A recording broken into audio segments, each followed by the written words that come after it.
Good afternoon guys. Ito si Matsuki, medyo maganda-ganda na pakaramdam. So ito tatrabawin na natin. Okay yung motor nito. At nawasak lang yung kanyang body dahil nag-wiggle to. Pati itong basket niya sira na rin, so hindi na rin po pwede. Ayan o. Basag na rin yung loob. Ayan o. Basag. Ayan o. Sobrang lakas ng kalampag.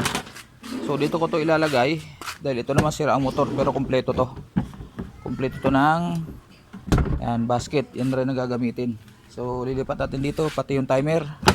Kasi wala nang timer yun. So buo naman yung timer niya. Lilipat natin. Okay. Stand by. So umpisa natin dito. Pag baklas nitong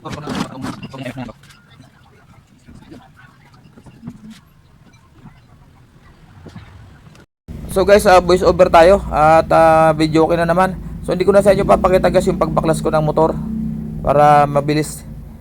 Ayan, so ito na. Nabaklas ko na yung motor guys. So ayan ang kaha niya. Tapos ililipat ko yun doon sa kulay green. Pero testingin natin itong motor. Pakita ko sa inyo na buo naman to. So ayan, ipitin natin ang ating paa yung ating yung motor para hindi na gumewang. Wala akong lagayan eh. So ayan, gumagana guys. So wala tayong problema sa motor. Wala lang siyang preno. Usapan na namin ng may-ari, hindi ko nilalagyan ng preno kasi importante daw maka-dryer. Hihinto naman yan pag nag-off yung timer. So ayan, unahin natin yung timer dahil wala rin timer itong paglalagyan ko na extra body ng dryer. So ayan na, match naman yan dyan. Isa lang naman ang mounting yan pag timer ng dryer. Ayan, so ayan na. Yan, ikabit ko na. Tapos lihayin muna natin tong yung pinaka door switch. Kasi minsan nag-uumidi yan para isang trabaho na lang. Liha lang na mga 240 ang kapal ng liha. Mga ilang lang yan, pwede na. Basta malinis lang. So ayan, tapos yung mga dugtungan na yan, lalagyan natin ng electrical tape yan. Ayan, electrical tape lalagay ko dyan. So total, nalagyan ko na rin naman ng masking tape. So ayan, so ikakabit na natin.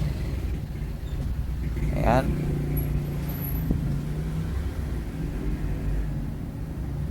Yun.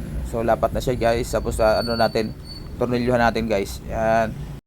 So speed up natin para medyo hindi masyado mahaba ang ating video. Ayan. So tutornilyo lang naman yan guys. Dalawang tornilyo lang sa likod. Ayan. So ayan, tapos na. So ito, voice over tayo dahil video okay ang kalaban ni Matsuki dito lagi. Ayan, so yung mounting nito guys, yung pinakang spring niya, yung pinaka inuupuan ng motor, ay DIY ko dahil ibang klase yung pinakang base ng motor. Yung tinapjas ko yung mga dulo niyan kasi meron tigalawang nakatayo yan dyan para holder sana ng motor. Pero iba kasi ang butas nito. Ayan yung pinakang mounting ng lumang dryer, dapat ganito kasi karamihan yan ganyan. Yan. Yan, so may nakauslin dalawa yon para diyan pumasok sa butas na yan. Yan, yan tinuturo ko na yan.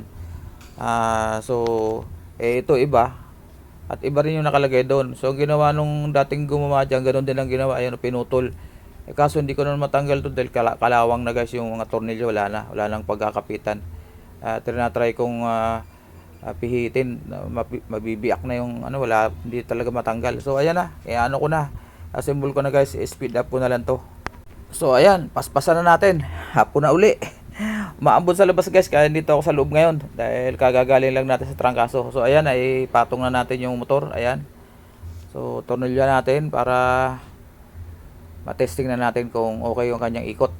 So ayan, pasensya na guys at voice over lagi si Matsuki. Ayan, so tornilyo lang naman ang gagawin natin dyan. 3 tornilyo lang naman yan. So mahigpit naman ang pagkakaano natin. So hindi ang gigewang. Ayan, so ayan, 1 tornilyo na lang.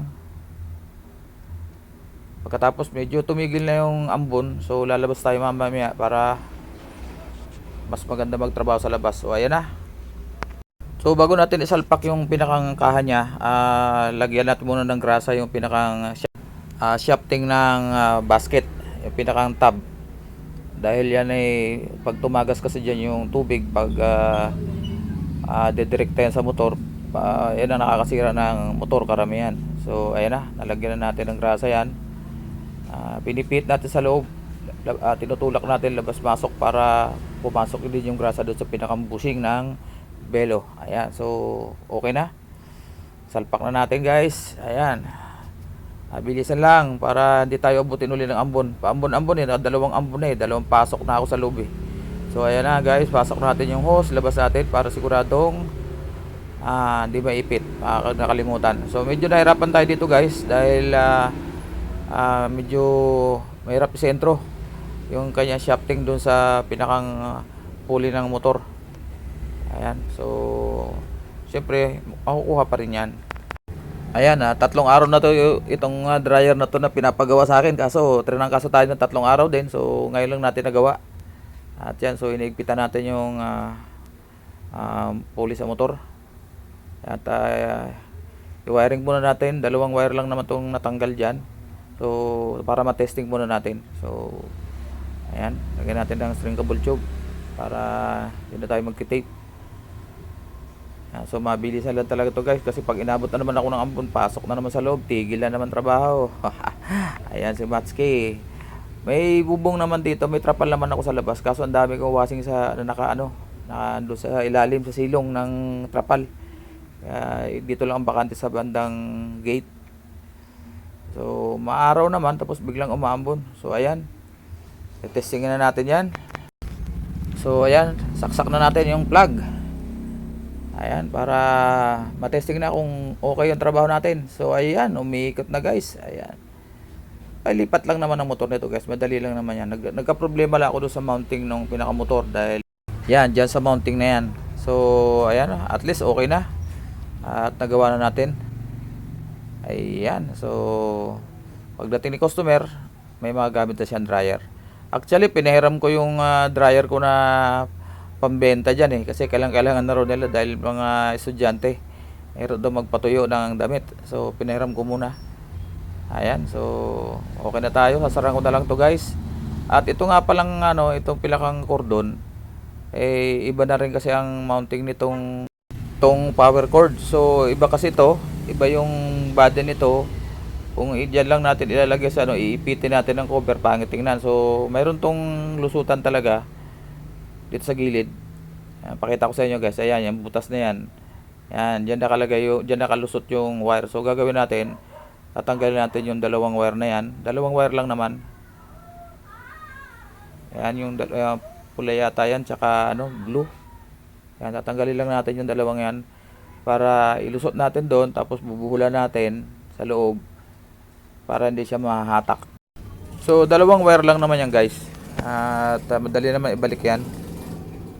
Ayan, so pasok natin sa loob. So hindi ko na sa inyo papakita yung pag-ayos ng wiring na yan, para hindi masyado mahaba yung video natin. So sa part na to guys, naipasok ko na yung pinakang power cord. Gumamit naman ako ng balat ng kable na makapal. At yun ang gagawin kong pang stopper dyan. Iipit ko yan dyan. Biniya ko siya, tapos ipit ko dyan sa may labas. Tapos lagyan natin ng strap, plastic strap, mga 2 plastic strap o 3 para hindi siya kakalas. Yan na lang ang remedyo dyan, kasi nga para hindi nahihila.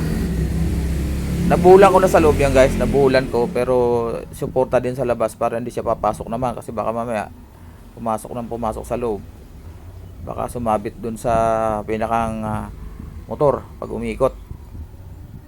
Yan, para sigurado lang. So ayan, yung strap na yan, 3 yata nilagay ko, 2. Ayan, 2 pala. Tapos gugupitin natin para malinis. Ayan. Tapos so siyempre tatakpan naman natin to. Ayan, speed up uli. Mahaba na yung ating video guys. Kahit nag-speed up tayo, mahaba pa rin. Pero ganun talaga, kailangan kasi ipakita natin kung paano natin trinabaho. Okay, saksak natin uli. Testing uli. Final testing. Ayan, saksak natin. Ayun.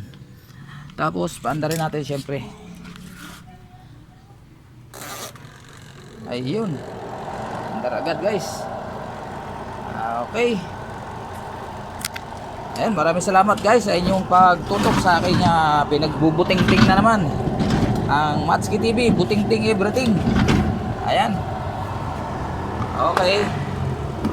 Mabilis naman siya huminto. Ayun, matining. Yan. Okay, so kailangan lang balanse lagi ang paglalagay ng damit para hindi magwigil to ng todo. Yan. Ang sumisira ng belo ay yung hindi yung unbalanced na paglalagay ng damit. Umpisa pa lang at nagwigil na, patayin nyo na kaagad. Sa mga napadaan po sa aking channel at sa mga taga-suporta ko na rin na nandyan, nagtsatsaga, maraming salamat sa inyo guys. At sa mga bago, paki-like, share, and subscribe. At pakipindot na rin ang notification bell sa taas. Ayan, napakadumi ng kamay ni Matsuki. Ayun, namatay na. Para pa-notified ko sa lahat ng aking mga upload, lahat ng aking mga pagbubuting-ting dito sa aking maliit na shop. May tumugtog na naman. Ayan. So ito ang project ko na naman bukas. Itong gigawas na to, nasira ang dryer, pero buo yung washing. Pero ayaw na ni customer na pagganahin tong buo. Ayaw niya na gamitin tong buong twin tub na to. So may dryer naman siya sa kanya rin yan kasi yung nabasag na housing. So meron ako ditong lumang single tub na washing. Diyan ko naman ilalagay ito bukas kung kakayanin. At para makapagpahinga naman ng konti. Mahirap na mabinat guys. Si Matsuki TV, 3 araw na tinangkaso. Ayan guys, so abangan nyo na lang bukas. At panibagong content na lang siguro yan dahil mahaba na tong video natin. Bye bye.